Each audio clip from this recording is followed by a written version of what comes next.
Hello everyone, আসসালামু আলাইকুম। সবাই কেমন আছেন? আশা করি সবাই অনেক অনেক ভালো আছেন। আমি অনেক ভালো আছি আলহামদুলিল্লাহ। আর আমার বাবানকে দেখতেই পাচ্ছ, চেয়ারে বসাই দিয়েছি। আজকে আমরা অনেক দিন পরে নিচে আসলাম। তো এই তো নিচে আসার কারণ হচ্ছে আজ শুক্রবারে আমরা মসজিদে ইফতারি দেওয়ার ব্যবস্থা করেছি। তো তার জন্য একটু নিচে আসলাম। যিনি কাটতেছিল, তো বসে বসে মশলাপাতি কাটা দেখতেছিলাম আমি আর আমার বাবান। আমরা ইফতারিতে বিরিয়ানি দিব ভাবছিলাম, তো এই জন্য বিরিয়ানির ব্যবস্থা চলতেছে। তো আমার জামাই এখানে মাংস চলে আসলে সে মাংসগুলো একটু বের করে করে দেখছিল যে কেমন মাংসগুলো। তো যাই হোক, মাংসগুলো কিন্তু অনেক সুন্দর দেখতে।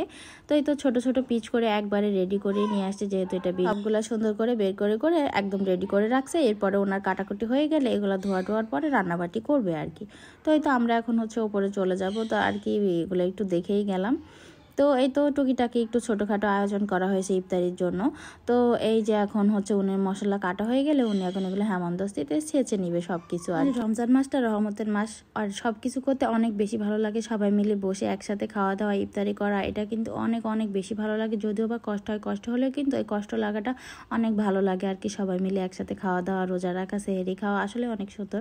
তো এরপরে যে এদিকে গোছানো হয়ে গেলে আমাদের এই বাড়ির পিছনে জায়গাটা আছে, এখানে রান্নাবাটি তো অলওয়েজ করাই হয় আমাদের সবসময়।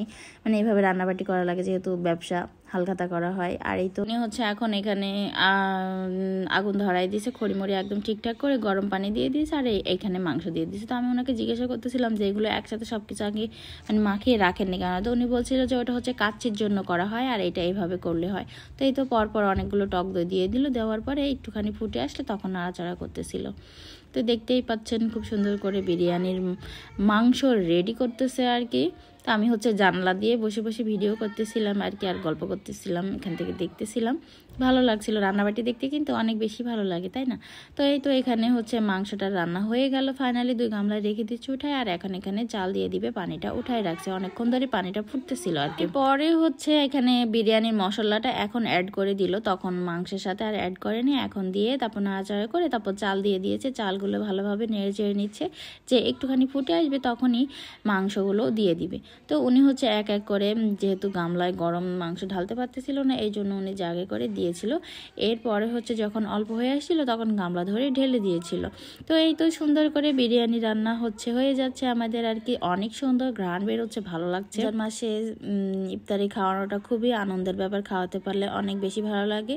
তো আমরা এটা বারবার করার চেষ্টা করি, এই ছোটোখাটো আয়োজনটা। ইনশাল্লাহ আল্লাহ যতদিন ভালো রাখবে, বাঁচিয়ে রাখবে, এটা করার চেষ্টা করব আর কি।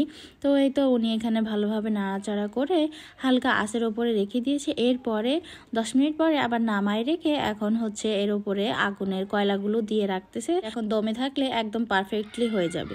এরপরে বিরিয়ানি রেডি হয়ে গেলে আমরা ওপরে খেজুর টেজুর সব ধুয়ে রেডি করে রাখছি। এখন আমার মেয়ে খেজুরগুলো নিয়ে নিচে চলে যাচ্ছে, যেহেতু প্যাকেট নিচেই করব আর কি।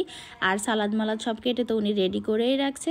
এই তো এখানে দেখতেই পাচ্ছ 2 ডেকচিতে একদম বিরিয়ানি ভাত রেডি। আর প্রথমে বিরিয়ানি ভাত নিয়ে আসতে আসতে আমার ছোট মেয়ে তো খাবে, সে তো ছোট, সে রোজা নাই।